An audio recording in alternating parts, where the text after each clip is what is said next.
And sports car racing's richest event in Miami, the true contenders for the $1 million Camel GT Championship step up today. It's a battle of David and Goliath proportions. Goliath found in the form of Dan Gurney's All-American Racers Team Toyota. Gurney's Toyota Eagles have been quick since their debut, and they ride a streak of 10 straight victories dating back to last June. During that time, Juan Fangio became Camel GT champion. This season, he has already won twice, and today he is looking for the hat trick. His teammate is P.J. Jones, son of Indy 500 legend Parnelli Jones. A winner at the season opening Rolex 24 at Daytona, P.J., like his dad, gives no quarter, not even to his teammate. Well, it's take no prisoners. You know, we're going to race each other as hard as we can race each other. As long as we, can keep each other out of trouble. But I want to beat him worse than I want to beat anybody else off the track. To Toyota's Goliath, a group of privateer Davids are led by Wayne Taylor. The expatriate South African gave close chase in Miami and will push the Toyotas to the limit today in an effort to break their winning streak. In Miami, we qualified third and was the only team that really could have given the Toyotas a run. And I think now this weekend we're a lot closer. So I think that this weekend you could find a non-Toyota winning this event. Can Toyota push their total to 11 straight, or will they be struck down on the high banks of Atlanta Motor Speedway?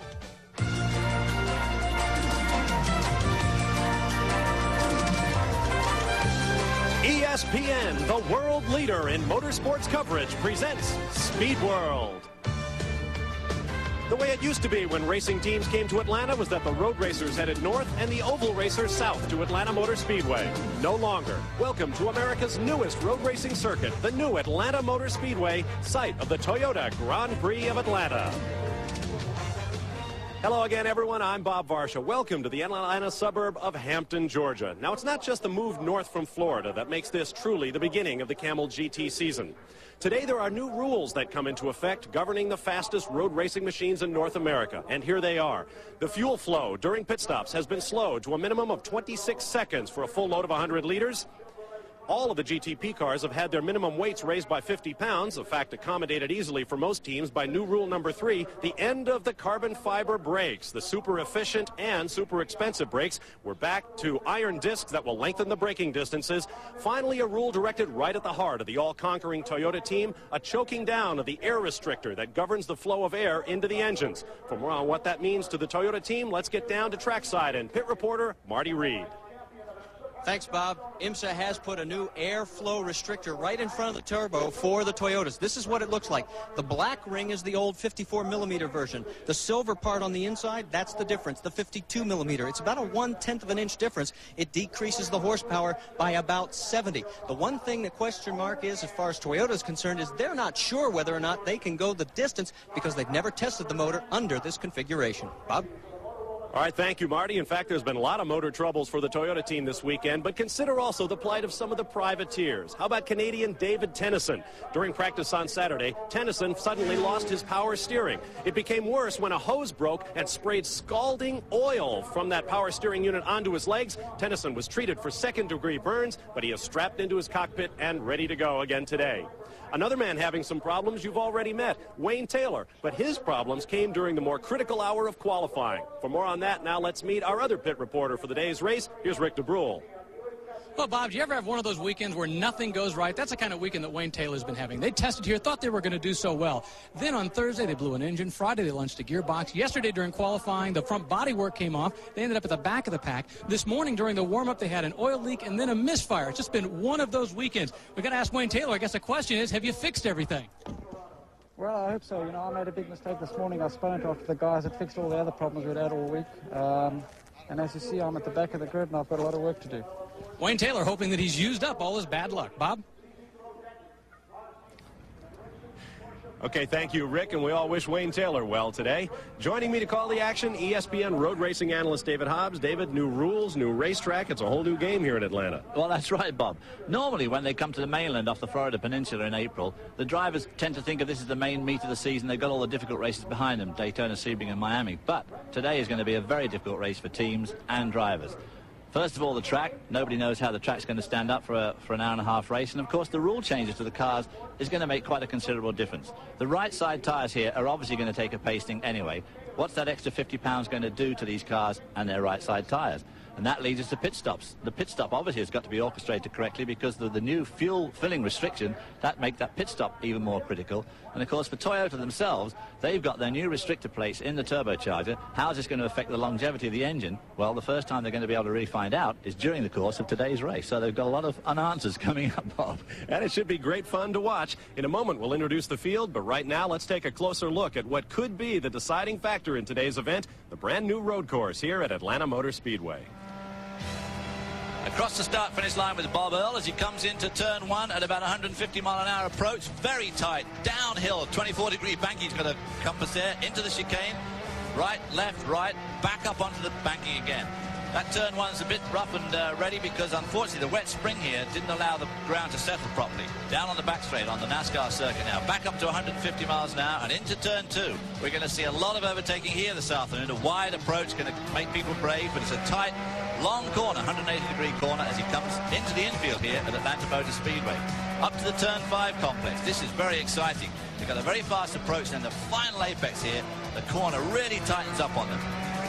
Swooping along now behind the pits over this crest. A blind brow there. Going to be difficult to overtake as they come down to turn 7. This is also a very tight right-hander down to 3rd gear for this one, and they've got to be very careful here. You can see the apex there is very muddy, and on the left there, the ground is extremely rough. They're not going to want to drive off there in these low cars. Down to the final corner, back up onto the banking here. Again, it's a little bit bumpy, and a terrific bump there as they go up onto the 24-degree banking. Go up through the gearbox to full speed as they go around NASCAR's turn 3 and 4. It's also pretty bumpy for these stiffly sprung road racing cars. They come up to the start-finish line to complete yet another lap at the 2.5-mile Atlanta Motor Speedway road course.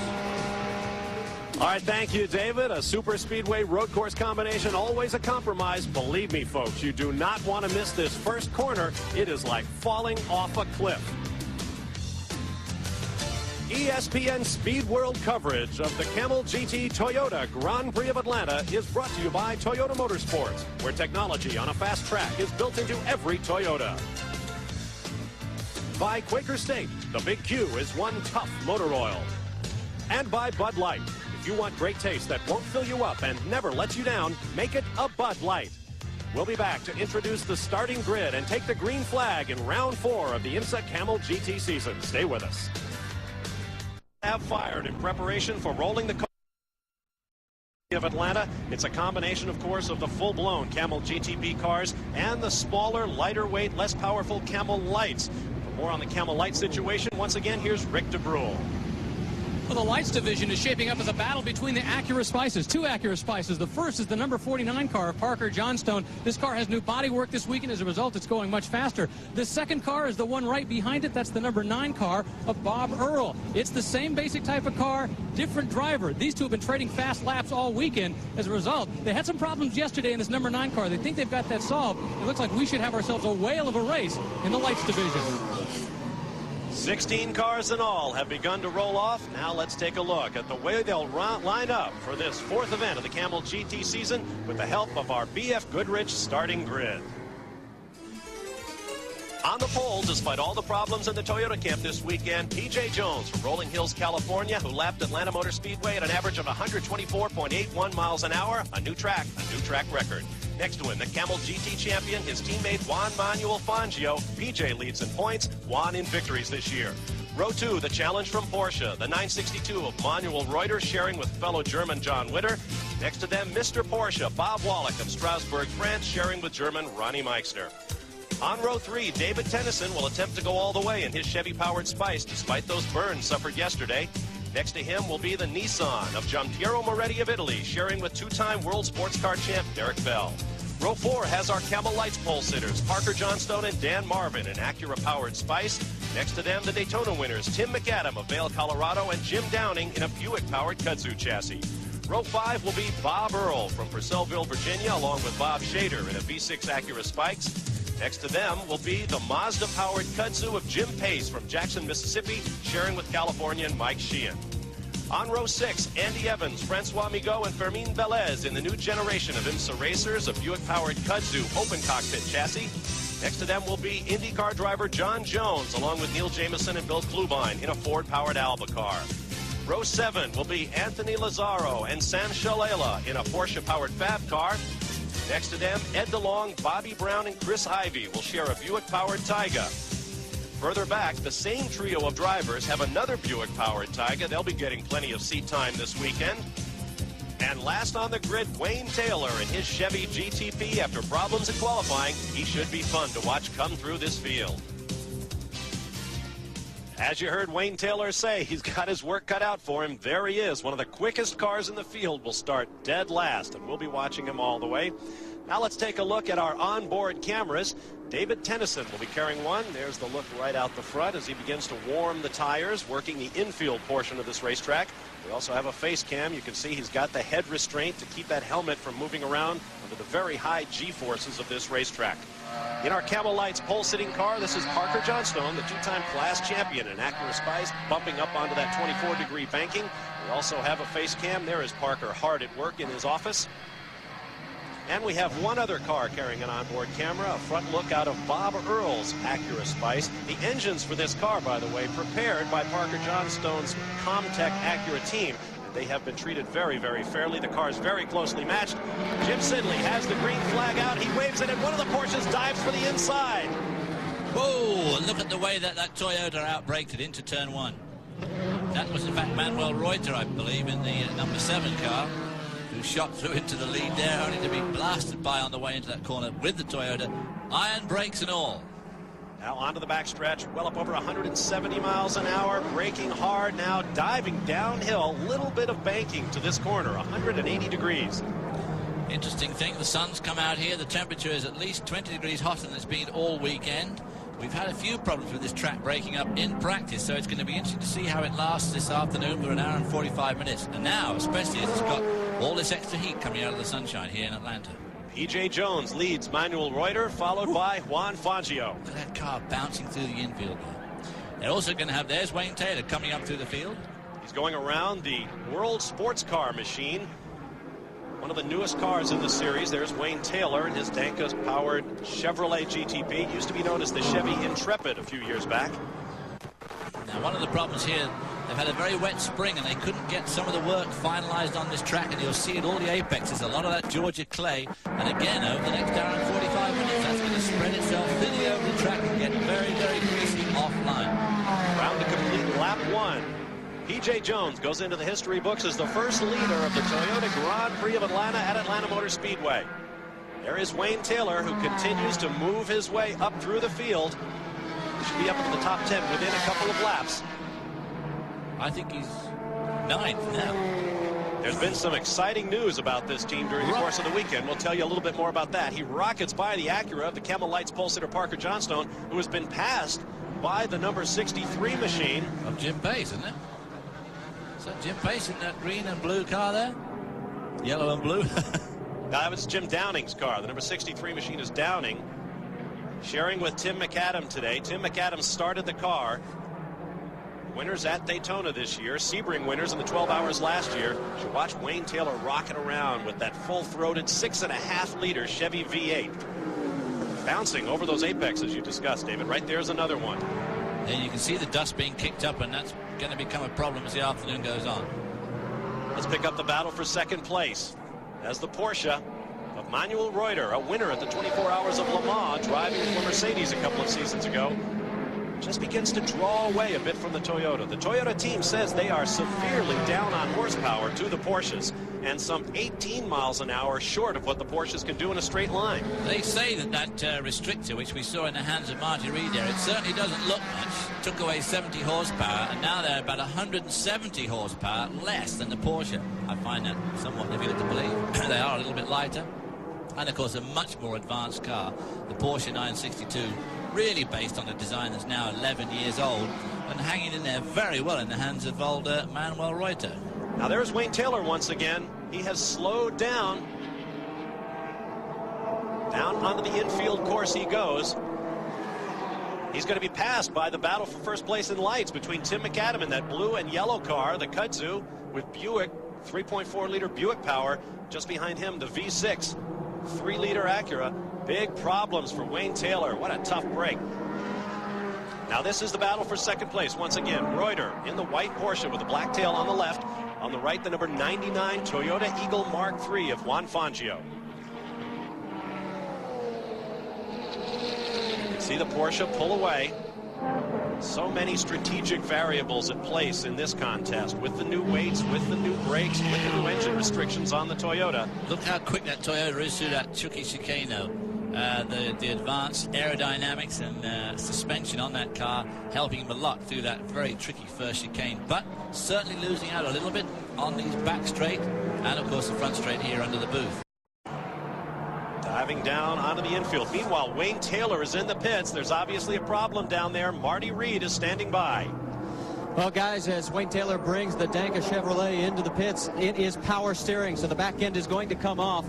And ironic that the two Chevrolets in the GTP category, remember we talked about it in the beginning of the show, as far as what happened to David Tennyson. He had a power steering problem where the line actually ended up burning his leg. That is not the problem here as far as there's no leak into the cockpit area, but they are going to be going to work underneath here. So looks like Taylor's day could be a problem.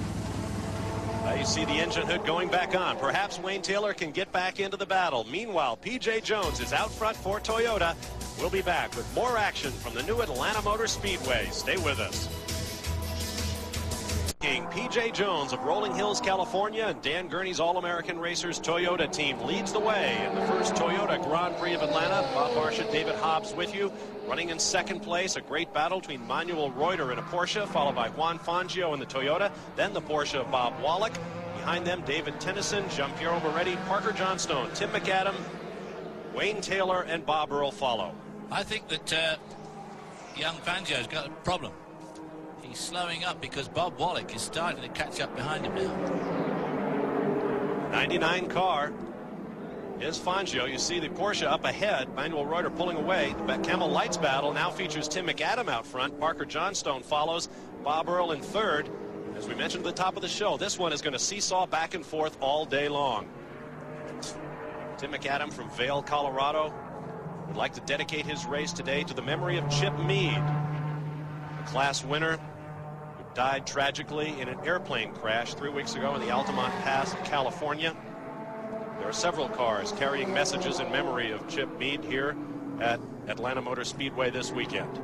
Well, Tim McAdam in the yellow and blue car here, the number 63, swooping through turn one, is putting a lot of distance between himself and our usual hero, Parker Johnston, in the 49 car, who's now running third in this class behind the 9 car. So the 49 car, here we see him coming around the banking. And we just saw the Tim McAdam car go through turn one, well in front. Down to turn two. Pretty bumpy through here. There's Parker Johnstone, the two-time defending class champion, the all-time leader in fast laps in the class. He claimed every pole in the Camel Lights division last year as the Acuras absolutely dominated. Down in the pit lane, Rick DeBrule has more. Well, Parker Johnstone has already learned the first lesson today, which is don't be too overanxious. He was moving up, doing very well, sitting in the front of the pack, but went into one corner, basically overcooked it. As a result, fell back a little bit. Now he's trying to make things back up, kind of get back in that rhythm. By the way, his teammates say, and if you know Parker Johnstone, you'll understand this, he has been talking non-stop on the radio the entire time. He's basically doing play-by-play for his crew to hear. Parker Johnstone. What we say, Mike? Comtech, BMT radio. It's not BMT radio anymore, but Parker Johnstone, always true to his sponsors, as a good racing driver should be. Notice the new bodywork on this car. Very sleek, very swoopy. The team tried different bodywork variations last year without much success. This year, this is the new Spice bodywork with that narrow cockpit area, a bubbled cockpit. It is a very, very sleek package, and they find that it makes almost 2 seconds a lap difference in their times. Now, let me correct the running order. Just ahead of him, that's the Acura Spice of Bob Earl. Parker Johnstone about to take back second place. Ooh. So, he takes a little nudge there under braking. That was a bit close. Both those cars have got the, as you say, the new narrow cockpit, the bubble cockpit. And in fact, David Tennyson's car, the 19 car, they've managed to squeeze Camel Light bodywork onto that car. 98 lapping the lead cars in Camel Light already. Ooh, what an overpowering display of power. P.J. Jones in the Toyota. Just over 10 minutes into this hour and 45-minute race. Now these Lights cars, in fact, are beginning to close up now on Tim McAdam, the class leader, so there's going to be a three-way battle in Lights before too long. P.J. P.J. Jones having to wait his turn to get up onto the banking. Watch the speed differential right here. That's a 2-liter 4-cylinder turbocharged going past a 3-liter V6. Now this is the battle for second place. Manuel Reuter in that Porsche 962 being trailed by the 99 Toyota of Juan Fangio. 99 car may be having a troublesome beginning to this race. Marty Reed can tell us more from the pit lane. Well, guys, I talked to Dan Gurney when you said you noticed something wrong. I said, Dan, is there a problem with the 99? He said, yeah. He says, yeah, Juan's motor's trying to breathe through the size of a hole of a hummingbird's rectum. His quote. Well, so's P.J. Jones. His car seems to be going all right. Give us a break. All right, don't say you fell for that one, Marty. Juan Fangio now closing up. Manuel Reuter. The Porsche 962 actually appeared as a 956 in Europe, then came to America in 1962 in the hands of Mario and Michael Andretti of the 24 Hours of Daytona. Since then, it has won races beyond measure. It has taken championships in the hands of men like the late Al Holbert. And here it is, still racing and obviously competing well with the newest technology in Camel GT racing, the Toyota Eagle Mark III. Of course, the Porsche, which is a twin turbo for the V6, they went through all this restriction downsize business a few years ago. They've been through all sorts of restrictions on their turbochargers themselves, so they know exactly how they feel. Now watching all of this from behind, here comes the fourth place car, the number 6 machine, being driven by Bob Wallach, sharing with German Ronnie Meixner. Ronnie Meixner drove in the GT Invitational class at the 24 Hours of Daytona. He's familiar with Porsches, but he has no experience to speak of in these prototype 962s. So I wouldn't be expecting to see him get much seat time. Bob Wallach, not a man who likes to get out of the car in these short races also. Now look at the gap back to the 5th place car. The front 4 just racing away. Now here comes David Tennyson with that little extra sunburn on his shins and all. This also brand new Spice bodywork, widened a little bit at the fenders to accommodate the larger wheel and tire combinations used in the GTP ranks. Yeah, they literally squeezed a Camel Light body onto the GTP car here. As you said, they had to widen up in places here. Oh, great view on the inside there as we go rushing through the infield. Oh! Smoke out of the back of the 7 car. 99, Fangio goes around. And Bob Wallach goes around. Manuel Reuter, you can see it coming out the back as they come back onto the banking. Well, perhaps they were running too much boost. Big tire mark there on the left side of the car, too, just below the 3 stripes. Manuel Reuter limps around. No doubt he will dive for the pit lane. He's going to be serviced by Yost Racing, perhaps the best-known Porsche privateer in all the world. Many times winner at Le Mans. Now here's a look at him getting past. Has he in fact got a left front tire gone flat? Or was that engine smoke or that's engine smoke? Looks like engine smoke coming out the back. I'm not sure whether it may be tire smoke. Well, we'll watch him as he comes down the pit lane. He is there now. Rick de Bruyne is standing by. Well, that's right. We're still not quite sure what happened down here in the pit area. Apparently, the left front tire did go down. There doesn't appear to be any work going on the back of the car. They're simply doing what really looks like, at this point, a routine stop. Maybe the smoke you saw was simply coming off of the tire as it was rubbing against the bodywork. He's back out. I hate it when you're right, Hobbs. Sickening, isn't it? Well, he'll come out a long ways down, but he does have a full load of fuel, we can assume, and that may change pit stop strategy the rest of the way for Manuel Reuter and John Winter, his co-driver. Meanwhile, we now have a Toyota 1-2 as P.J. Jones leads Juan Fangio. Bob Wallach is 3rd, followed by David Tennyson in 4th, and Manuel Reuter maybe as high as 5th. What could have happened there, that tire mark that you saw on his left side, it could have wiped off the valve stem of the tire. Whoever's wheel it was that rubbed down the side of him could have clipped the valve stem and let the tire down. Disappointing that, because he was hanging on really well. He'll never catch him up, but he was doing really well to hang in there. Never say never in racing, particularly with all the uncertainties we have here today at Atlanta Motor Speedway. Actually, Daniel Sexton Gurney had... I'll let you finish that story in just a second, David. We've got to take a quick time out. We'll be back. There's a great look at what the driver sees here in Atlanta. P.J. Jones rockets around Atlanta Motor Speedway. He has led since the green flag in round 4 of the Camel GT season. We've got great Sunday night baseball action coming your way here on ESPN. Andy Van Slyke leads the Pittsburgh Pirates against Darryl Strawberry and the Los Angeles Dodgers at Dodger Stadium in Los Angeles, California. Exclusive national coverage coming your way tonight at 8 p.m. Eastern Time, 5 p.m. Pacific, live here on ESPN. Great drama already here at the Toyota Grand Prix of Atlanta. P.J. Jones is your race leader. Wayne Taylor, who started from the back of this field and rocketed all the way up into the top 8, is now struggling with what we're told is a power steering problem. Tough break for Wayne Taylor. Now, P.J. Jones and the 98 Toyota coming up behind Giampiero Moretti in that beautifully turned out Momo Nissan. A moment ago, the Momo car was doing battle with Manuel Reuter in the Porsche, but he has now pulled away.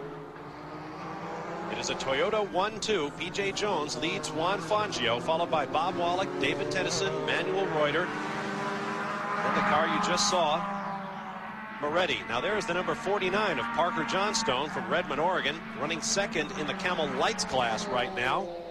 And as you can see, he's got a lot of open track. Tim McAdam is in front of him still in the Kudzu Buick, giving a good display this afternoon here. Obviously hoping to hang on for that win, which he so desperately wants to commemorate his old buddy Chip Mead with, who so tragically died a couple of weeks ago in an airplane crash. So a good race there in Camel Lights, and unusual for Parker Johnstone to be running in that second spot. Indeed it is. Parker Johnstone has been the Camel Lights class for the last 2 seasons, and the way Jim Downing, Tim McAdam's teammate, was for the first 3 seasons of the class.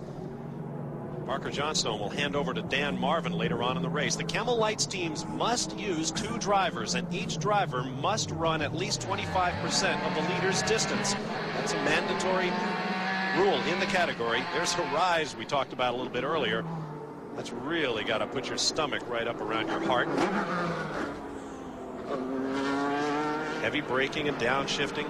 This is a very deceptive little bit of track too. The road swings slightly left before that right-hand sweep there. Now a long left. And of course a severe jolt as one transfers from the flat at the bottom of the banking up onto that 24-degree banking.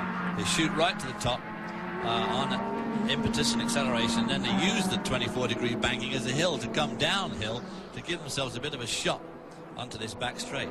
There's one thing about these cars, a bit of a psychological difference between these and the NASCAR cars, of course. The stockers around here, the driver sits on the left side of the car, being American cars with left-hand steering, so they've got a whole car between them and the wall. These guys, the driver in a much more fragile car, is of course sitting right up by that wall when they run down these back straight and into these tight corners. And the wall, I mean, it's right there. Gives them a good close look at it. That's a very close look. As you saw, Parker Johnstone with 2 Camel Lights titles to his credit. Just 2 of 6 national titles he has won in 4 different classes since back in 1985. Truly a great racing talent. The all-time leader in Camel Lights class victories with 20, looking for 21 today. Very distinctive engine note to that V6 Acura. Now there is the class leader right now from Vail, Colorado, Tim McAdam. Watch the interval. There is Parker Johnstone in second. And just entering the back of your picture as Parker made that corner, about the same interval back to the 3rd place car in the class, Bob Earl. So they're all pretty evenly matched up, that group, into this race by about 25 minutes now. So no one's giving up in that class at all. Now let's climb aboard car number 9 with Bob Earl, formerly employed by the Nissan team, the factory effort in Camel GT Racing before they left the category this year. See what I mean about the wall? Absolutely. You don't need to convince me. I wonder if that extremely curved windshield changes the visual effect, especially up on this banking. The drivers actually cannot see all the way through the turn. You have to lean forward, if you could, strapped into that cockpit, to actually look out the top of the windshield and see where the turn goes. Up to about 150 miles an hour, and then hard on the brakes. You can hear them whine. Sliding through the infield. Everybody has a different line on just about every corner of this racetrack. Yeah, they do, don't they? Absolutely incredible, really. Coming into the turn 5 complex, and right behind him, is that the number 7? Is that Reuter or is that Bob? That's Manuel Reuter. That's Reuter. Right behind Reuter is 98 car of P.J. Jones, is about to lap Reuter. He wouldn't have found it that easy if Reuter hadn't had that flat tire. Now then, the Porsche guys and P.J. Jones had a bit of a run-in on Friday during practice, so it'll be interesting to see just how easily old Reuter gives up this. It's not a position, obviously, he's about to be lapped, but it might make life difficult for young Mr. Jones. We've had confirmation that, in fact, it was nothing more than a flat tire on Reuter's car. Now, Wayne Taylor back in the pits. Keep in mind, he's trying to deal with a power steering problem. We'll see whether they take the engine bonnet off the back of the car, and it looks like that's what they're going to do. That's always bad news with these cars.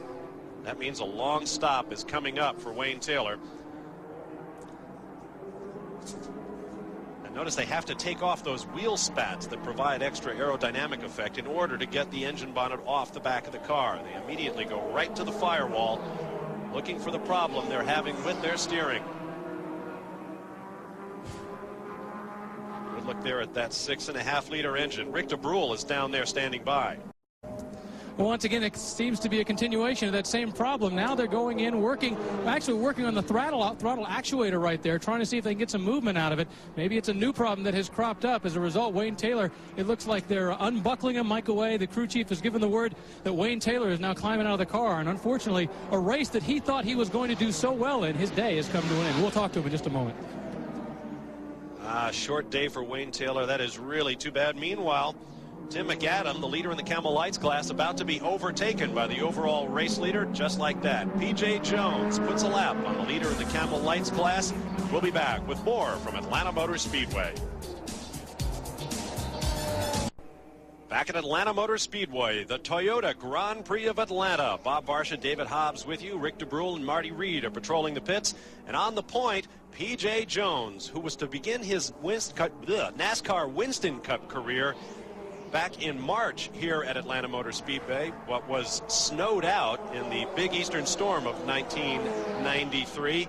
He went on to drive well at Sebring, and now he leads this race and looks to be ready to lap the 4th place car of David Tennyson within a very short while. Now let's get down to the pit lane. Marty, Rick, what's going on? Well, Bob, we're down here with Wayne Taylor, and at the beginning of the broadcast, we talked about the fact that we hope you'd used up all your bad luck. Obviously, you hadn't. What finally put you out? Well, something that's never happened before. The power steering broke after 5 laps. We replaced the belt and it broke again, and then the water temperature went up. And then finally the throttle jammed down the back straight. So we just thought it was time to park the car. It's not been a good weekend. We can only hope you've used up all your bad luck for the rest of the season. Well, I think I've used it all up for now and for next year. So, Wayne Taylor out of the race.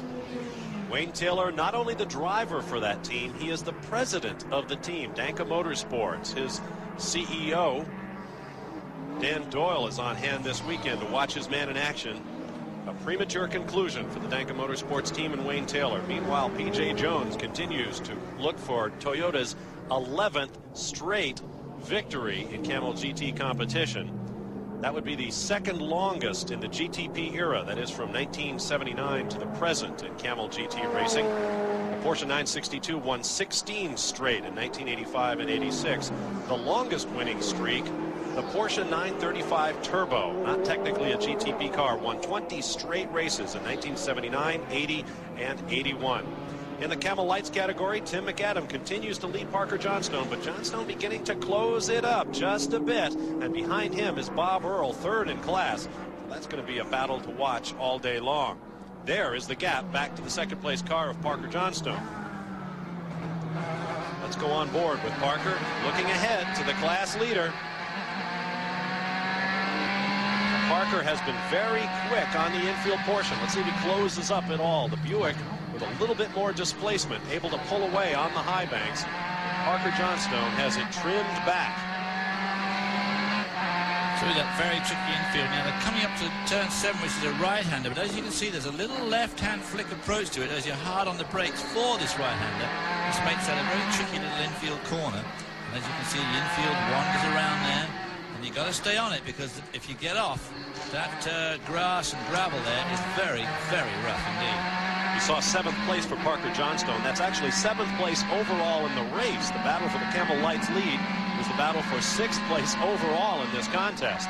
Right now it's P.J. Jones, followed by Juan Fangio, then Bob Wallach, then David Tennyson, then Manuel Reuter, and then the cars we've been watching right there. While we were on board then with Parker Johnstone, you could see that Georgia clay had started to get either on the outside or the inside or both of his windscreen. Of course, they direct air to the inside of these screens in case it rains, so his vision, and everybody else's for that matter, could be getting worse.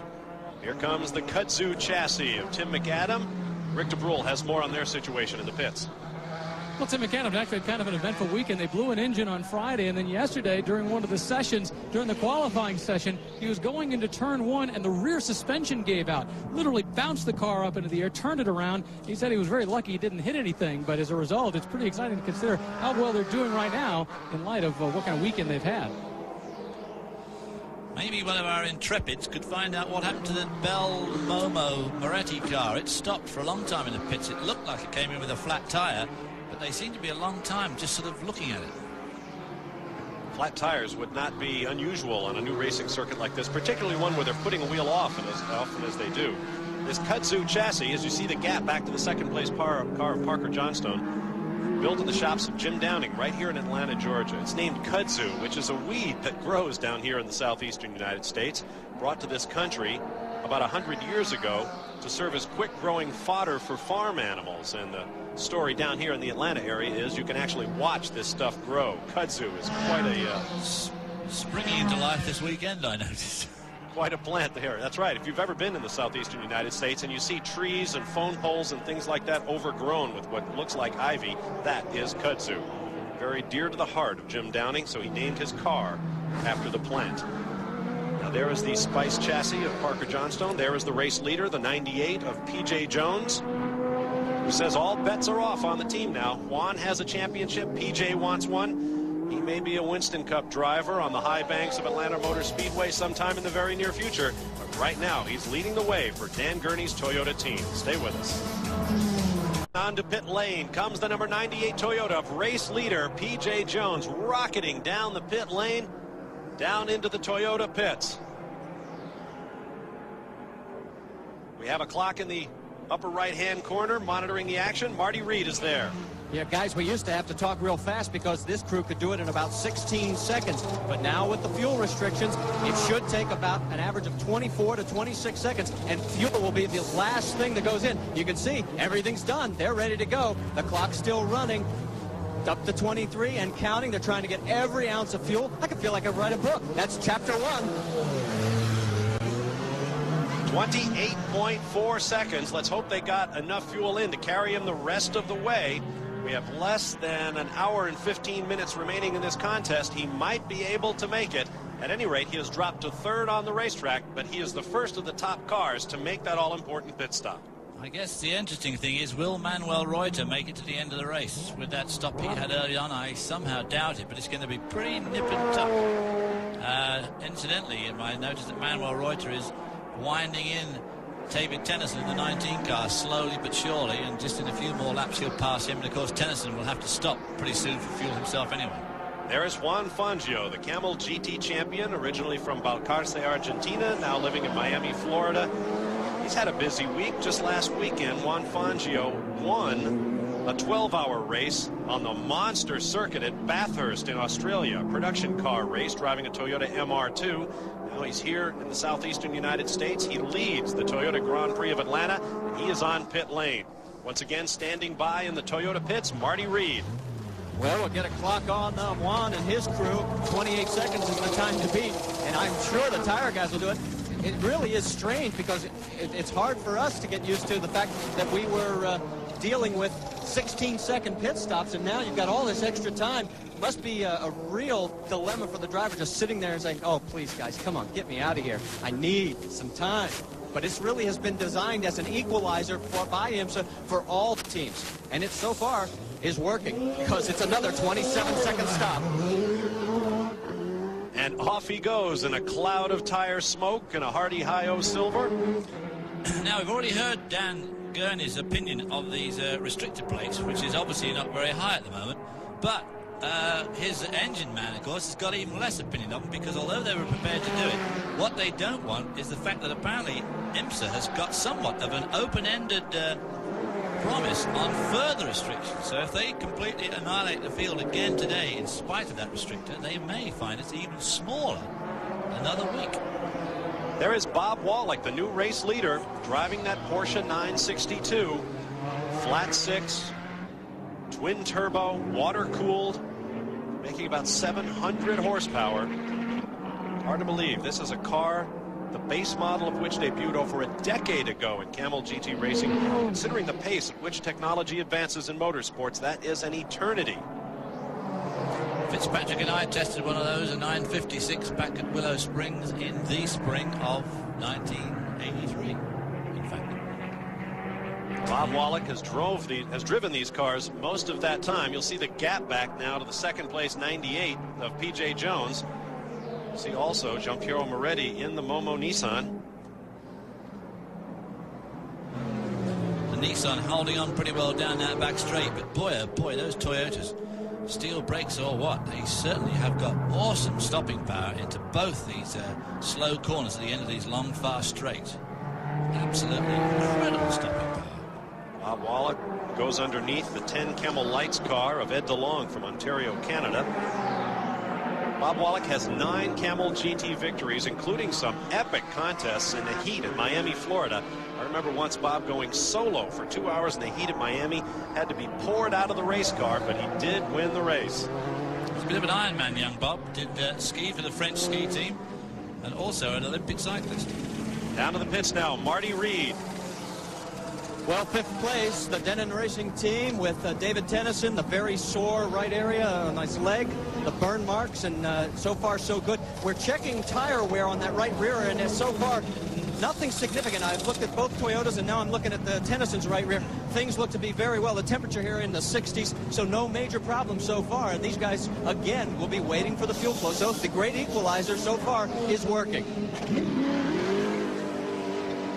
Great engine howl. Now this is not a 6.5 liter like Wayne Taylor's Chevy. This is a 6.3 liter for the shops of Mike Lozano and the Lozano brothers. And the heads on this engine are the same that the Lozano brothers provide to Daytona 500 winner Dale Jarrett, his Chevy running NASCAR Winston Cup. So that is something these cars have in common. Both making around 700 horsepower when not burdened by the restrictor plate that Dale, of course, has to run at Talladega and Daytona. And that new Spice bodywork. 2 seconds a lap difference in testing at Talladega. Bouncing through the infield there, boy, gives you an idea of just how bumpy it is here. They had quite a bit of break-up.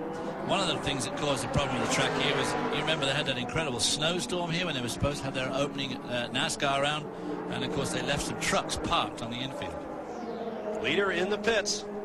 Bob Wallach comes to a stop in the Yost Racing pits. Let's get down to Rick DeBrule. We talked about the fact that the pit stops are now longer as a result, about 10 seconds longer, and it's going to help this team because they're going through a driver change. It takes an extra few seconds to do it properly. As a result, rather than having to rush it in 16 seconds and do something wrong, they get that extra 10 seconds to get these guys in the car. And in this case, they've got Ronnie Meixner. This is his first GTP start. He's getting into the car right now, getting all buckled in. They've gone to about 25, 26 seconds. Now they're up to 30 seconds. They've got them buckled in. They're still putting fuel in the car. The Porsche on pit row. Everything is ready. The fuel is out. Now they're just waiting to roll them away. Meixner almost stalls it. He does indeed stall it. The guys get behind the car. They're going to try and push it out. He's wasted 40 seconds. He's gotten it restarted. And now he's back on the track after 45, maybe 50 seconds. Well, Ronnie Meixner may be out, but David Tennyson, meanwhile, is back in. Problems right there for Tennyson. Once voted the most improved driver in the Camel GT ranks a couple of seasons ago. The team looks a little bit confused about what exactly to do. Now the engine cover will come off. That's disappointing because they were running pretty strong. David Tennyson running very strong, but he is not running at all right now, and he will lose precious time on the racetrack. Meanwhile, up front, P.J. Jones is back where he was just a few minutes ago on the point of the Toyota Grand Prix of Atlanta. Stay with us. Remains in the Toyota Grand Prix of Atlanta. There's a look at your top 5. P.J. Jones on the Toyota, followed by teammate Juan Fangio. The Porsche of Manuel Reuter, followed by the similar car of Ronnie Meixner. Tim McAdam, the leader in the Camel Lights class, followed by David Tennyson, Parker Johnstone, Bob Earl, Jim Pace, and Giampiero Moretti. Now we want to remind you, coming up Tuesday, April 20th, 7:30 p.m. Eastern Time, 4:30 Pacific here on ESPN, the first game of our coverage of the National Hockey League Stanley Cup playoffs. We'll feature Mario Lemieux and the two-time defending Stanley Cup champion Pittsburgh Penguins. We will televise up to 37 games of the Stanley Cup playoffs, including each and every minute of the Stanley Cup finals. Watch for Mario Lemieux and the Pittsburgh Penguins Tuesday, April 20th, 7:30 p.m. Eastern, 4:30 Pacific here on ESPN. The leader in the race here in Atlanta, P.J. Jones, and the number 98 Toyota Eagle Mark III. Bob Wallach has climbed out of his Porsche in favor of Ronnie Meixner, and he's standing by now with Rick DeBrule. And this is the happiest I've seen Bob Wallach. When you're not in the lead, you're really happy about the way this car is performing today. Well, I'm happy to be back in the U.S., happy to be racing here, and happy to drive a very good car, which, as I said before, is a 10-year-old car and still competitive. Shows how good Porsche is when they start doing things. Unfortunately, at the moment, what racing is concerned, they don't do anything. Now, in terms of this weekend, you've had a battle going on with PJ throughout much of the weekend, kind of trading places and getting in each other's way. Were you doing that again this afternoon? Well, not really. I didn't see him today because he sort of pissed over us.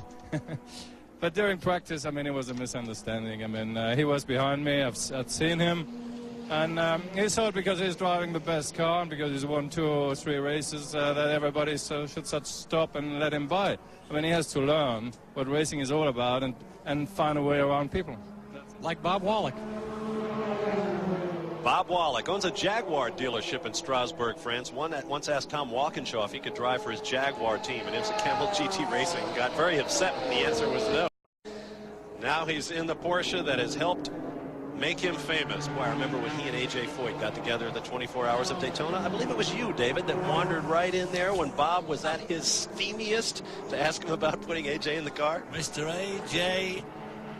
Foyt was the word he used to describe his co-driver. They won the race anyway in the end, so, I mean, they're all smiles now. But Bob Wallach, a very tough competitor, a bit of an Iron Man. He used to ski for France. And is a real keen cyclist, you know, keeps fit by cycling miles through the French countryside. And as you said earlier, he's put on some sterling displays in some of these IMSA races in uncharacteristically hot weather for him. Now, the question we're all wondering at this point is whether that 2mm choke down on the air restrictor leading air into the engines of these Toyotas is going to improve their fuel mileage. They've already made 1 stop. The question is whether they will need another one. They stopped with just about an hour to go in the race. I would guess if they don't have to make another stop, they certainly won't want to. The question is whether they might need to before this race is over. Keep in mind at the Miami Grand Prix, P.J. Jones right there stopped a little too early, had to come in for a splash and go, and it cost him the race. Yeah, it's going to be interesting. Obviously, if they really are 70 horsepower down, one would assume that they'd use less fuel because power is fuel. But it may not be as efficient as it was before, which would burn it up again. So I guess, again, like a lot of things this afternoon, the race itself is the way they're going to have to find out. Just saw P.J. Jones has set fast lap of the race. He set fast lap in each of the preceding 3 races this year. Nobody in the IMSA Camel GT history has ever swept fast lap in every race. The record right now is 10 fast laps in 14 races, shared by Jeff Brabham and the late Peter Gregg. Right now, P.J. Jones has 3 in the bank and another one possible today. Well, Bob Wallach may not be smiling quite so much when he finds out that Ronnie Mixner's running about 6 seconds a lap slower than Manuel Reuter in the 7 car, the 6 car that is, of Ronnie Mixner and Bob Wallach. He's running about 6 seconds off the pace, has just been passed by the Bell Moretti Momo car again. So he's slipping back into the clutches now, in fact, of young Parker Johnstone in the Camel Light division. Well, that battle goes on now. We've deployed our pit forces. Marty Reed is standing by in the Toyota pits with more on their fuel consumption situation. Marty? Well, we talked to Team Toyota. If it stays green for the rest of the race, they must stop one more time. So they're sort of hoping one of 2 things. Either PJ keeps running away and hiding, or if they do end up with the yellow, well, then they can get enough laps that they can just go to the distance. I don't know about Porsche. At the other end, Rick DeBrule has that answer. Marty, the word from the Porsche camp is they are already planning a second stop for a couple of reasons, both for fuel and the fact that they want to put Bob Wallach in that car to give him that sprint towards the end. So Porsche already planning on a second stop. All right, so Porsche is going to have to make up ground, and hope that something forces the Toyota team into the pits before this one is over. Average race speed thus far, 121.450 miles an hour. That's a pretty good lick around here because there's some very slow corners. Turn 1 is pretty slow, turn 2 is extremely slow, and turn 9 is very, very slow. So they must be legging it around the rest of the course to maintain an average speed like that, including pit stops, of course. These are the quickest road racing machines in North America. The all-enveloping bodywork allows them to develop the aerodynamic downforce that allows them to corner at incredible G-loads and speeds. 4 times last year, Camel GT cars appeared at the same tracks that Indy cars do and produced quicker lap times from pole position. There's the leader in the Camel Lights class, Tim McAdam, Vail, Colorado. Keep in mind, he has a mandatory pit stop to make. The Camel Lights cars, because they are not turbocharged, can go farther on a full 100 liters of fuel. So Tim McAdam will come in, they'll put Jim Downing in the car, fill it up, and Jim will be on his way in the chassis that he helped design and certainly built. It'll be interesting to see how the next driver combo get on. Dan Marvin will take over from Parker Johnstone, and of course Downing will take over from Tim McAdam. No yellows at all in the Toyota Grand Prix of Atlanta. Look from down in the chicane where Richard Petty ended his Winston Cup career in a ball of smoke and flame, as I recall.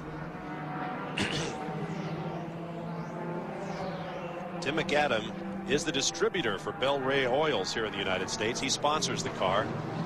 He has no slouch behind the wheel. I recall at the Grand Prix of San Diego in Del Mar to wind up last year, Tim had all kinds of problems with the car. He spun it, I think, 3 times in the race, as I recall. We had some fun with Tim at his expense. But he is one world-class race driver and showing it here today, leading the way in the Camel Lights class here at Atlanta Motor Speedway. Certainly having a great run here this afternoon. There's no doubt about it. Holding off Parker Johnstone relatively easy. In fact, he's pulled away again now. The gap is now up to about 5 seconds. It was down to about 2.5. So they're seesawing their way through traffic. But at the moment, Tim McAdam's got a good, strong, healthy lead on this Camel Light division. Only car officially out of the race thus far, Wayne Taylor's Danka Chevrolet GTP. Tim McAdam continues to make his way around, but up front in the overall standings, it's a Toyota 1-2, P.J. Jones and Juan Fangio, with Porsches coming up behind. We'll be back.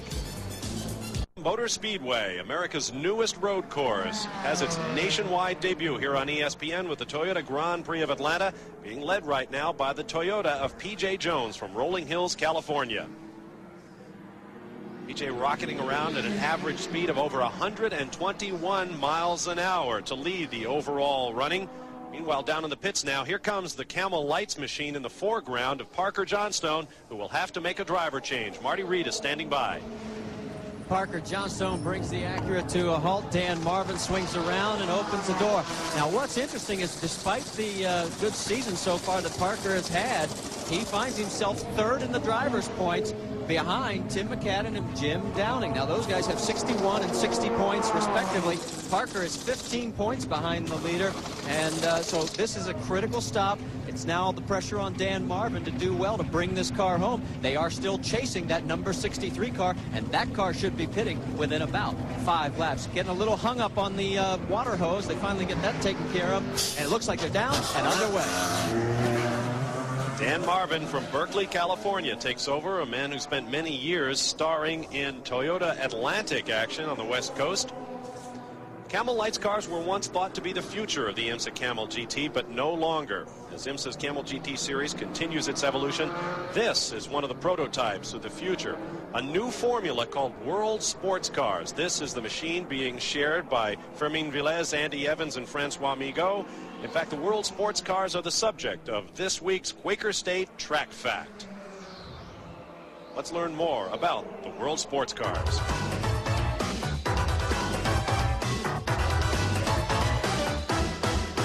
Track Facts are brought to you by Quaker State. The Big Q is one tough motor oil.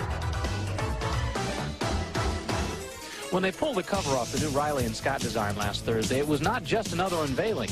It was a glimpse into the future, both for IMSA and Wayne Taylor. When the World Sports Car was first announced and I'd seen some of the cars out there, I lost a lot of interest because to me they just looked like Sports 2000s and they weren't going as fast as a Camel Light. I really had no interest. And then, of course, when Bob came up with his design, you know, I got really excited. You see, Wayne is not just another driver. He is now the president of Danka Motorsports. Tired of searching for a team in need of a driver, he created one and brought a new sponsor, Danka, into the sport as well. You know, it's a 3-year package, and I think at least it keeps me racing rather than being like a lot of drivers walking around the pit lane looking for a drive. You know, I've got to do a lot of the management business and drive the car, but I think at the end of the day, it keeps me in racing longer than most of the other guys walking around. And in fact, Danka Motorsports is actually a partner in the Riley and Scott World Sports Car program. With his first design model, and indicated that next year's cars will most definitely not be prototypes with the top chopped off. The rear structure, the rear downforce of the car is somewhat based on the Formula One Indy car, but they cannot seal the tire to the flat bottom, but we can. So we feel we'll be able to actually be more efficient than those particular designs. And this new car may actually breed a new driving style as well. This car with the flat sides, oddly enough, in yaw, when the driver gets sideways, it'll produce even more downforce. So it'll be interesting. It may require a little bit of driver training to know if he can, you know, set the rear end out and pick up more downforce. I haven't told Wayne that yet. Well, with a guy like Bob Riley involved, with all of his experience in Trans Am, Indy cars, what have you, that should be one exciting world sports car next year. There'll be 2 years of transition in which you can run a world sports car, but 1995, those will be the backbone of the Camel GT series. Now let's get down to the pit lane and Marty Reed. Parker, Tim McAdam said before the race that we really can't keep up with these Acuras down the straightaway, but yet you guys have been chasing them most of the race. Well, the Acura Comptech car ran great. I made a mistake early on in the race, and I spun coming up onto the banking, which then changed our strategy. Instead of sitting behind Tim and letting him pace the race, it put us in a position to try to catch him. I fell back about 9 seconds, made it up, hit traffic, fell back, caught up, hit traffic, fell back. And much to the credit of Goodyear, I really punished the tires. I just about wore them out, and the car just went faster and faster and faster. I was actually really disappointed because they called me in a couple laps early just to make sure we had enough fuel and Dan had enough time to qualify for driver's points. And I wanted to stay out there. My goal was to catch and pass him. I just didn't quite do it. Well, the job's now up to Dan Marvin, guys. Well, it could be in worse hands than that. You've got to have respect for Dan Marvin, who helped Parker Johnstone to his second straight class title last year, keeping the car clean on the racetrack and in the lead more often than not. But that is not where they find themselves right now.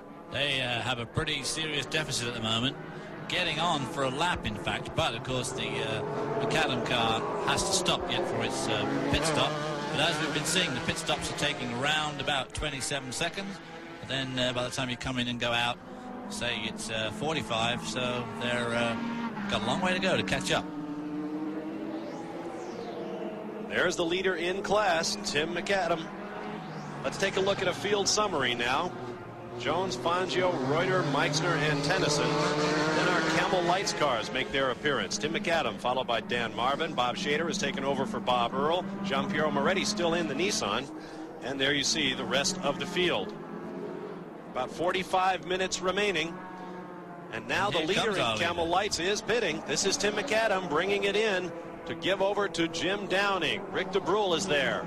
And in fact, I was just talking with the crew chief a moment ago. I was saying, when is the car going to come in? He said, you know, it's really up to the driver. We're already in our fuel window. We looked up, and suddenly there the car was. They're bringing him in. Tim McAdam getting out of the car. Jim Downing getting in. They, too, have that fuel restrictor, and this helps in these pit stops. They don't have to worry about the fuel. In fact, the fuel has always gone in quicker than the drivers. Now it's a case of the fuel is going to go in about the same speed. But the driver change is what complicates this particular pit stop. It's something so simple. You plug in one thing, you get a guy in the seat, you put the seat in, but that's where so many things can go wrong in this division because there's required that you have two tires. As because of the fact you've got two drivers, once again, it's just a complication. We understand they're going to be adding a 10-second penalty to this team for something that's gone wrong. Perhaps an extra man over the pit wall. We'll keep an eye on that as well. Apparently, the fueler did not have his goggles on, and that was the problem. As a result, they're putting him in place for another 10 seconds, and this could be the thing. In fact, I'm seeing the number 49 car on the pit straightaway going by. We're sending Jim Downing out. Now we're going to have a race, gentlemen. Absolutely. You saw Jim Downing get in the car wearing that fiberglass collar. that restricts helmet movement. Jim has been a pioneer in working up this system with his brother-in-law Bob Hubbard from Michigan State University. An extra safety incentive involved in Camel GT racing. Almost a full minute on that pit stop. We'll be back to see how it all turns out. Back at Atlanta Motor Speedway in the Toyota Grand Prix of Atlanta, your leader, the number 98 Toyota of P.J. Jones. 3 cars remain on the lead lap. The 2 Toyotas of Jones and Fangio and the Porsche of Manuel Reuter. Free agency has changed the face of the NFL, and that will make the draft more important than ever. And ESPN will have 6.5 hours of live coverage of the NFL draft coming your way Sunday, April 25th, beginning at noon Eastern Time, 9 a.m. Pacific Time, live from New York City. Chris Berman will host along with Joe Theismann, Mel Kiper, former Buffalo Bills general manager Bill Polian. Tom Jackson will be at Patriots headquarters for the number 1 pick. We'll also have cameras and reporters at the Cowboys, Buccaneers, Bears, Eagles, at Tampa Bay, Dallas, you name it. We will have wall-to-wall coverage of the slightly spheroid ball beginning next Sunday at noon Eastern Time here on ESPN. New leaders in the Camel Lights category here in the Grand Prix of Atlanta. That is the Acura of Parker Johnstone, now being driven by Dan Marvin. Jim Downing has taken over for Tim McAdam in the second place car. We'll give you a look back at the gap. Some 7 seconds, not that machine. There comes Jim Downing, the 3-time former class champion. Meanwhile, Tim McAdam is out and Rick DeBrule is standing by with him. Well, Tim McAdam, before the race, you were singing his sob story about not being fast enough. You were just going to wait for the Acuras to break. You sure didn't look like you were waiting for anything out there. No, I really wasn't, Rick. I mean, I just saw right from the start if I could jump it and get in the lead right away, and the car was working real well, that I could, get Parker to start thinking about things, and that's exactly what happened. Now the leader is in the pits. P.J. Jones will not make a driver change. He will go all the way, as will Juan Fangio. New rubber on all around. Second stop for P.J. This was all he will need to go the rest of the way. Marty Reed is standing by.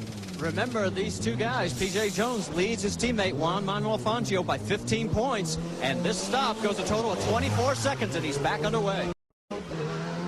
So something of a surprising pit stop for P.J. Jones with lots of time remaining in this race. And the new leader will be Juan Fangio, the number 99. Now we'll see if he will make a pit stop. There you see Juan, who was on the infield portion, about to go around the patriotically painted world sports car of Andy Evans, Francois Migaud, and Fermin Belez, a former C2 world champion, driving that car. There's a look at Juan. Fresh off a win, a 12-hour race for touring cars in Bathurst, Australia. A meteoric career he has had. He first began driving in street cars, essentially street stock cars, where he caught the eye of Dan Gurney at the Miami Grand Prix a few years ago. Also drove Toyotas in their celebrated celebrity race at Long Beach, did well there. Dan Gurney offered him a drive in what was then his IMSA GTO equipe, and then Fangio joined the Gurney All-American Racers Toyota team in GTP racing. They struggled for a while with some outmoded cars. Then they came upon the Toyota Eagle Mark III, designed and built by All-American Racers. Might have won in their debut at Laguna Seca, California, but for a pit infraction that caused Juan Fangio to be held at the pit exit. Otherwise, he might have won that race, and then he certainly did win his second start in the car at Portland, Oregon, here on ESPN. Certainly had a great career. Got a bit out of shape there, didn't he? And it has certainly proven to be an incredibly effective car, this. And obviously Dan Gurney is one of the people that will feel the new rule changes for the World Sports Car Championship with the flat bottom cars and the less aerodynamics and less expensive vehicles.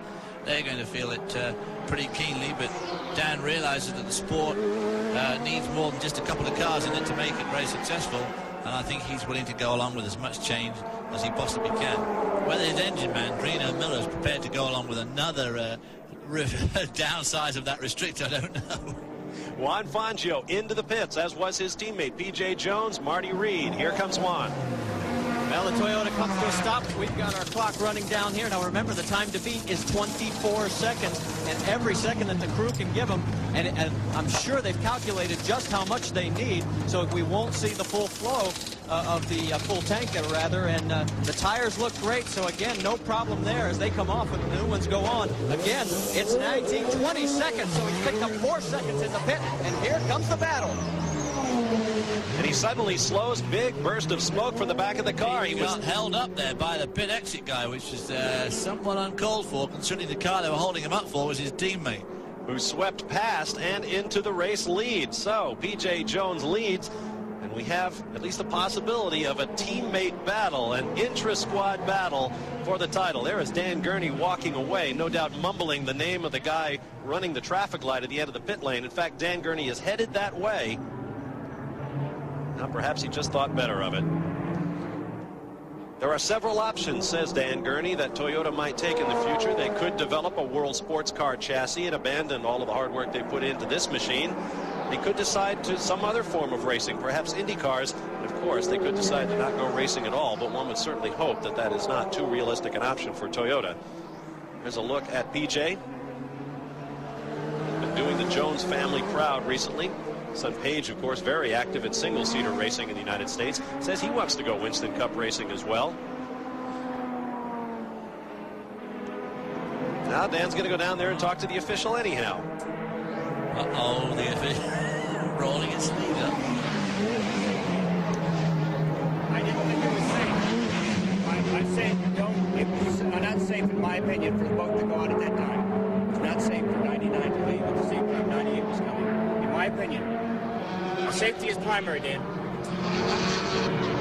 Are you satisfied? No, I'm knowledgeable. I think that's going to be about as most we'll get out of him on this one. I can tell you're steaming. Well, you know, we can talk about show business, we can talk about everything, but sooner or later you got to be able to race, right? That's what he's doing. Both of our guys are racing their hearts out. And if that's not what the people like, then you can call me Gustav. Dan Gurney. Whew. Well, I guess Dan Gurney about said it all there. He's pretty hot. Let the boys race. And I'm certain that both of his drivers would be happy to hear Dan Gurney say it. Each guy needs an equal chance at winning. That includes in the pit lane. We'll be back for more from Atlanta Motor Speedway. About has indeed the 98 of P.J. Jones with the 99 of defending IMSA Camel GT champion Juan Fangio just behind. It's an intra-squad Toyota battle for the victory coming up on slower traffic now. And Juan Fangio is mad. I guess he feels just like Dan, that he should have been let out. Look at him go through the trap. Oh, P.J. That was Fangio. Fangio went off the track there. Something flew off his car. No, a sign flew in the air. He clipped one of those Toyota signs on the infield. I can't believe he kept it straight. Because it was raining all day yesterday. That grass is not very friendly to race cars. Absolutely. It's lumpier than Candlestick Park during the NFL playoffs. And there you see the gap. Now here's another look. Watch the car on the right. Fangio decides to go down. First he goes left, then right, off onto the grass. Well onto the grass. Well onto the grass. Boy, oh boy. Shades of Sebring when he went bounding over the grass part of the infield last year. My goodness. All-terrain racing at its most exciting here in Atlanta. Now they're coming down to the turn 2, and there's another phalanx of traffic in front of them as well as they come into the turn 2. Meanwhile, the number 6 Porsche has pitted. Ronnie Meixner is out of the car. Bob Wallach is back into it, and he might be a factor before we're done here. We've got a tremendous race for the lead of the Camel Lights division going through, and our two leaders are just about to catch up with Parker Johnston and Jim Downing are absolutely locked in combat of their own, so they aren't going to be about to give away for anything. Now the race leader is beginning to catch up to this battle, so we'll have two battles going on at once. There's the Camel Lights battle. On the left is Dan Marvin.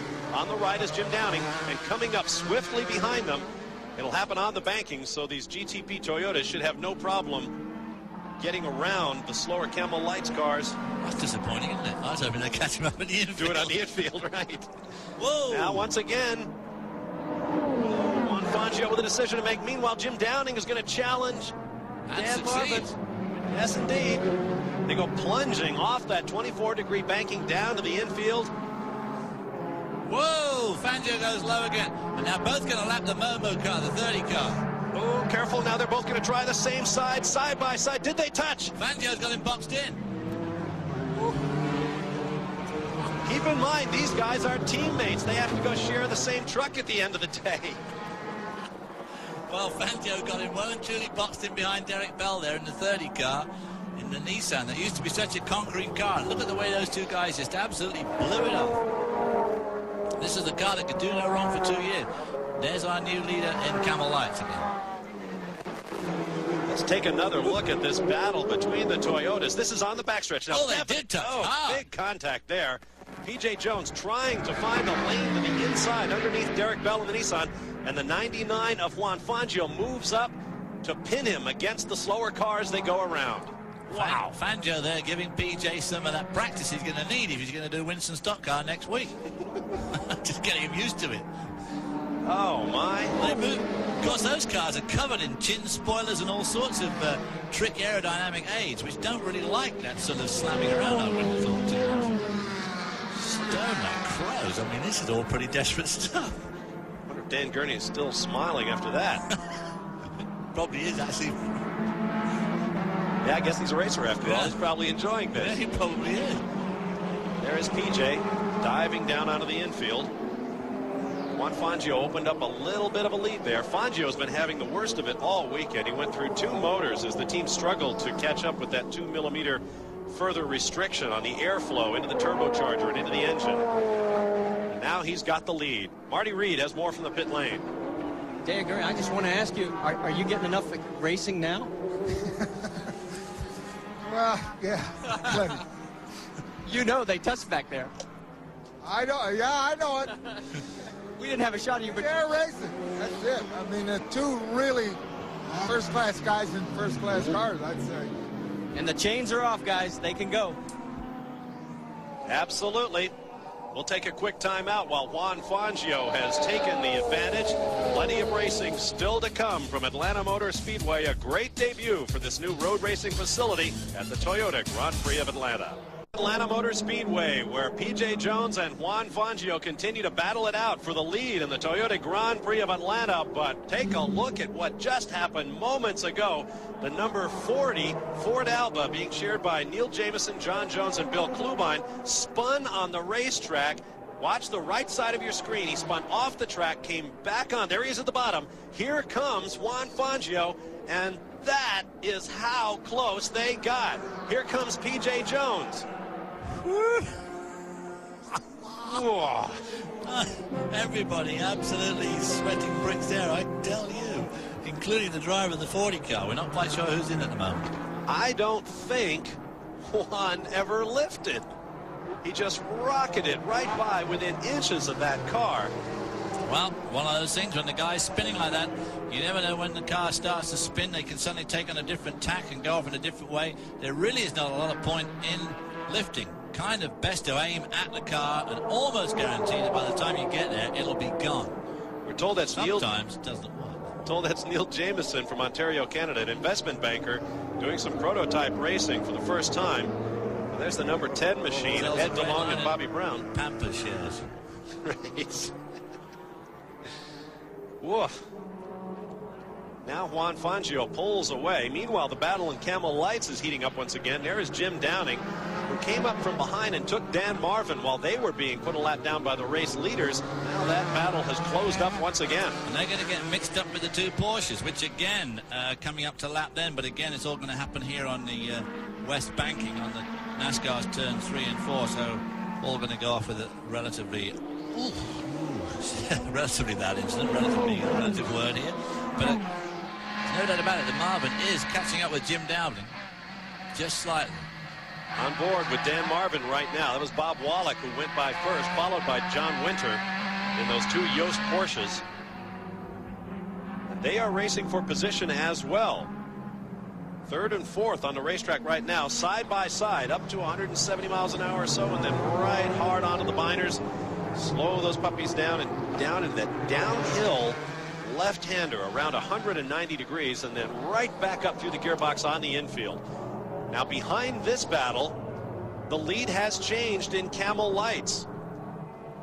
Dan Marvin right there has gotten around Jim Downing, so the lead has changed once again. Now here comes Downing with a full head of steam. Keep in mind, he has got a Buick 3.4-liter engine. The Buicks were given just a little bit of extra displacement to allow them to do battle with the overhead cam V6 Acuras in that white and day-glow car. And they're having a great battle here today. Rick DeBrule has more. Well, Bob, one thing we want to talk about, a difference, and Tim McAdam was talking about it in the way the number 63 car has been set up. It's been set up for the straightaways. It's set up for top speed. As a result, they're giving away and just hanging on whatever they can during the infield portion. But this is where you want to watch them. When they're on this front straightaway, let's see if Jim Downing can reel in Dan Marvin. He is, in fact, catching him up just a little bit. You're right. There's no doubt about it, Rick. But as they come into that turn 1 complex, this is where the Acura engine car absolutely streaks away. Now, if they're running more downforce, that's just exactly what they've done there. He probably pulled out 8 or 9 car lengths going through that turn 1 and 2. But as they come down this long back straight, Jim Downing starts to pull him back in again. But again, as they come into turn 2 and they need to get hard on the brakes, that downforce will help again. And, of course, all the way through the infield. Jim Downing and Tim McAdam's Buicks have been a little fragile this weekend. They get worked on by Jim Ruggles' shops here in Atlanta, Georgia. And they have swallowed a couple of valves in the last few days of testing, practice, and qualifying. Seems to be running strong today, however. This track must be getting pretty slick now, Bob, you know, because all the drivers have been using all those apexes, running over the Georgia clay there and spreading it liberally across the track. And so it must be getting pretty slick out there, especially if you get just offline a bit. You get into all that rolled up rubber, and now a lot of clay lying around. Very slippery. Coming down to this last turn. Not much daylight between them coming onto the banking, which is not what Dan Marvin needs, because this is where the Buick power certainly is telling this afternoon. Got a quick look at the field leaders there. Dan Marvin leading in the Camel Lights class, but here comes Jim Downing at full tilt boogie on the wide open front straightaway here at Atlanta Motor Speedway. We'll take a quick timeout. We won't let you miss anything. We'll be back for more of the Toyota Grand Prix of Atlanta from America's newest road racing circuit. Stay with us for more. Motor Speedway, there is Juan Fangio, the leader in the Toyota Grand Prix of Atlanta. Dramatic moments involving he and teammate P.J. Jones just a few minutes ago. We've had a change in the Camel Lights lead, and it happened in equally dramatic fashion. Right there at the center of your screen is Dan Marvin, who was leading. Watch him on the right of your screen heading up toward the banking. Puts his right foot down to accelerate up the banking and does an incredible 360-degree loop. Slips, selects his second gear, and off he goes again. Again, like I said a few moments ago, this track is getting very, very slick, and he hit that clay on the outside of the corner and absolutely had no grip. P.J. Jones comes underneath new class leader and former 3-time class champion Jim Downing, but here comes Dan Marvin right back in that Acura Spice. Dan really pulled up a lot on that lap because Jim Downing pulled away quite a bit. Now we're going to look as they come around this long NASCAR turn 4 onto the front straight and not losing out much ground here now, is he, against that Buick engine? I guess he's using the draft to full extent. Wham, down the inside. And he'll take him going down into that first corner. This is where the Acura Spice has been very quick through this complex and again pulls out some ground. Marty Reed has more on the 49 car. Guys, it's interesting. I was down here when he looked at the team was not worried because he kept the car going. They said, hey, we changed tires. They didn't. They felt they had enough rubber left that they'd be able to reel them in, and they're celebrating down here. I think it may be a little early for celebrating. I wouldn't celebrate yet. There's 15 minutes to go yet. Minutes are running down. Now, out of the right side of your screen, you saw this. Derek Bell has parked the Momo Nissan. He ran around to the back of the car and found out it was a broken axle, came back, plugged in the radio, and said, that's it for me, boys. Tough break as the Momo Nissan team, the only representative of the mark in Camel GT racing right now, 99 victories and counting, still looking for that magic 100th win for Nissan in the Camel GT. Meanwhile, Juan Fangio back on point after that moment on the infield when he nearly drove straight on into Neil Jamison's car, who had spun in front of him. Notice how close he gets out to those tires on the exit of that corner. Pulling away pretty successfully now from his teammates, about a 10-second lead, nearly 10 seconds in front, as is Dan Marvin, pulling away very much so now from Jim Downing in the 63 car. Juan Fangio and P.J. Jones had contact going down into the infield section of the course as Fangio took the lead. Big contact. They continue to be first and second. It's going to be a great victory lane if we get them both over there. Yeah, stand back. Gloves are in the seconds out. Points coming in. P.J. Jones 61, Juan Fangio 46. There are 20 points to win, 15 for second, 12 for third, 10 for fourth, and so on down to 10th place with 1 point. P.J. Jones likely to keep his lead in the battle for the Camel GT Championship, but Juan Fangio, the defending champion, will close it up just a little bit. With Juan Fangio on point, we'll take another quick timeout and return for more. Dan Marvin hard at work in the cockpit of the Acura Spice. Stay with us. Where the minutes are running down on the 1 hour and 45-minute Toyota Grand Prix of Atlanta. The number 99 Toyota of Juan Fangio is your leader. Don't forget, coming up tonight, exclusive national coverage, Sunday Night Baseball here on ESPN, 8 p.m. Eastern Time, 5 p.m. Pacific. Andy Van Slyke and the Pittsburgh Pirates beat Darryl Strawberry and the Los Angeles Dodgers. And then tomorrow night, Monday, it'll be the Astros visiting the Chicago Cubs. Jeff Bagwell leads the Astros, the surprising Houston Astros. Mark Grace will lead the Cubbies.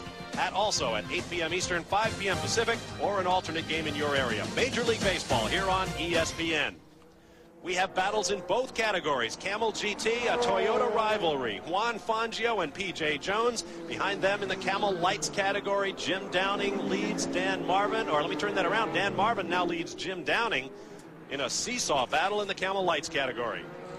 It's about a 4-second lead in the Camel Lights and about a 10-second lead in the GTP. So the whole afternoon has changed. P.J. Jones led most of this race until just a few laps ago when Fangio got fired up after that terrible pit stop and wasn't let out of the pits, and it obviously just touched a raw nerve, and we had a very exciting back straight duel. Juan Fangio is such a demure, such a quiet gentleman outside of the cockpit. He speaks very softly. You would never know what a firebrand he is behind the wheel. The reflexes, the stresses that a racing driver is put under, the sheer courage of taking one of these cars up to 175 miles an hour or so, and then rocketing around corners at 2.5 Gs of pressure. It's absolutely staggering stuff. Juan Fangio, truly a chip off the old champion, as Dan Gurney calls him. Of course, his uncle, the 5-time world champion. Now there's David Tennyson. Let's have a tip of the helmet to this guy too. Severely burned his legs when the power steering pump let go in yesterday's practice. He was taken to the hospital. They stopped the session, put him in an ambulance, took him to the hospital. I think he had a little bit of blistering on those legs overnight. You can imagine, with the heavy fire retardant uniforms these drivers wear and the cockpits they're strapped into, banging their legs on either side and on the dashboard, the pain and suffering he's going through today just to drive this race solo in this car is also a pretty awesome achievement. And of course he'll be perspiring tremendously in there, which obviously won't be helping his legs at all. I mean, nothing worse than a raw, his leg will be raw pretty much. And of course, as he said when he jumped out of the car, unlike water, the oil had soaked through his uniform. There's no getting away from it. I mean, it's sticky stuff, and it was hot, close to boiling point. So he's done well this afternoon to hang in there. He has 5th place right now. Those points will move him up into the top 6 in season-long points for the Camel GT Championship. There he is. Gritting his teeth in this stage race, thinking, when is this race going to... Downshifting, braking, turning hard, heading for the infield, and you can see from the wing jarring around just how bumpy that entrance is. And as you say, that shakes your leg around, your heels drum on the floor, and you keep banging into the bulkhead with your knee in the side of the car. So not a very pleasant experience for him this afternoon.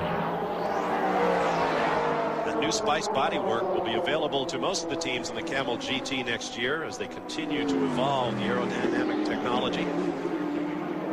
It won't be cheap, says Chris Humberstone of Spice, but he says the best never is. Especially in racing.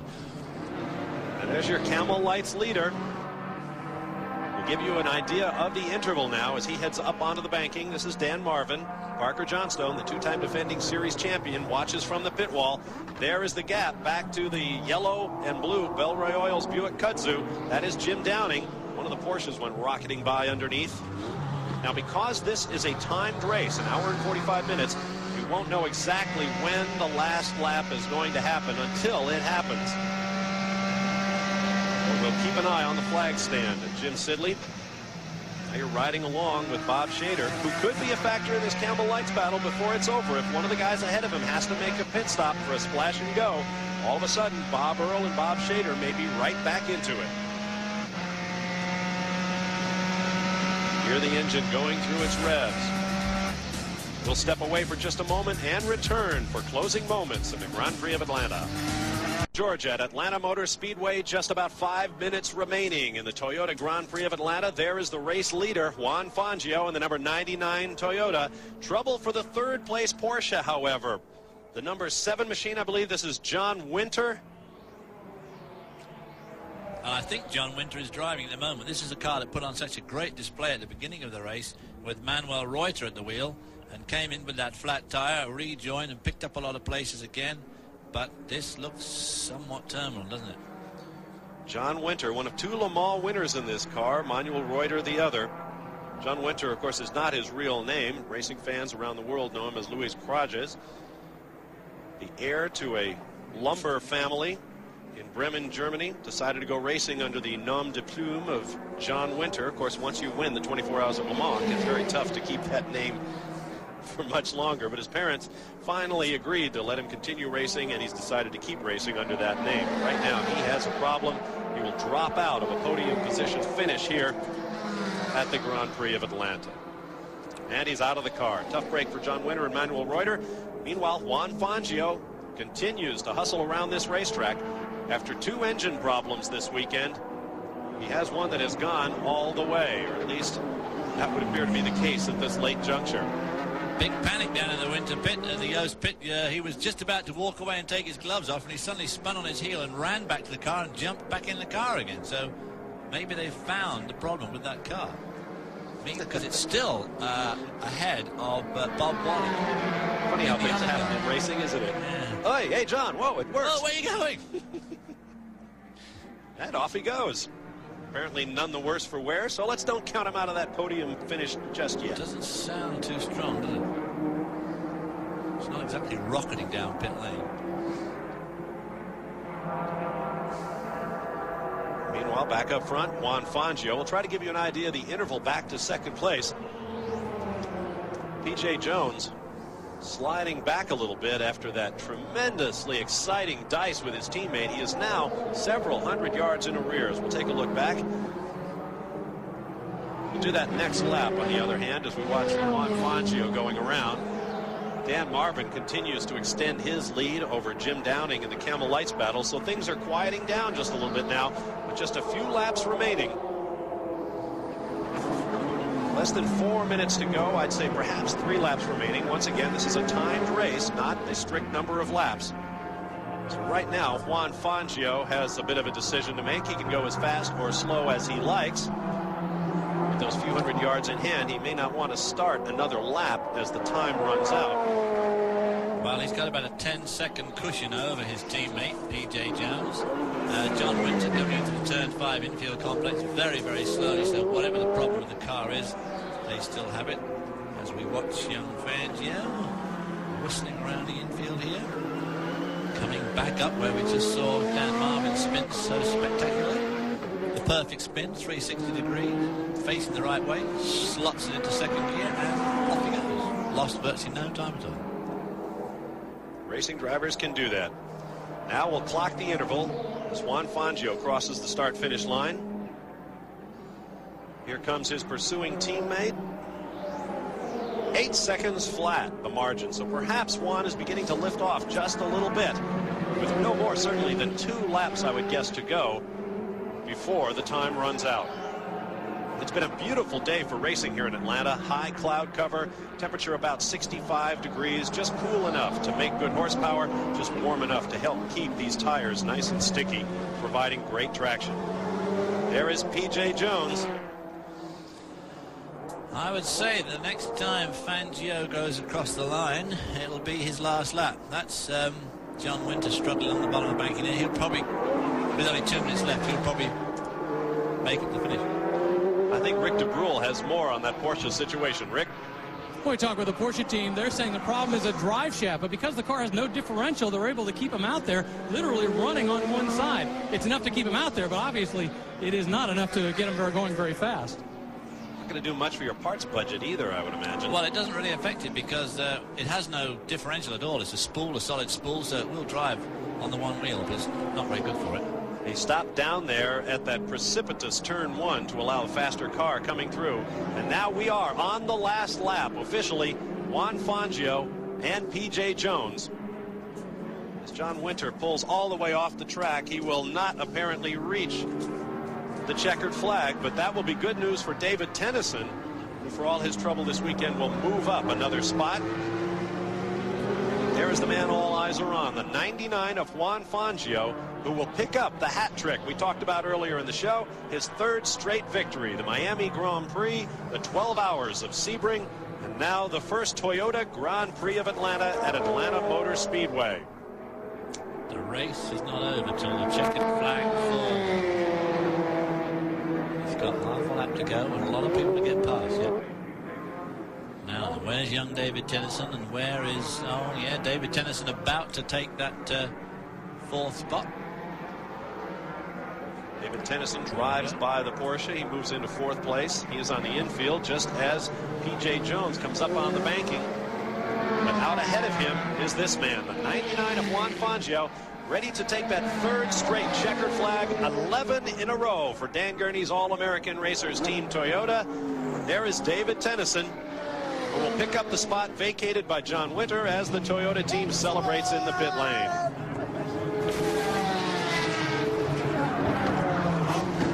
I had offered my services to that team some time ago. Obviously a mistake of theirs not to take me on.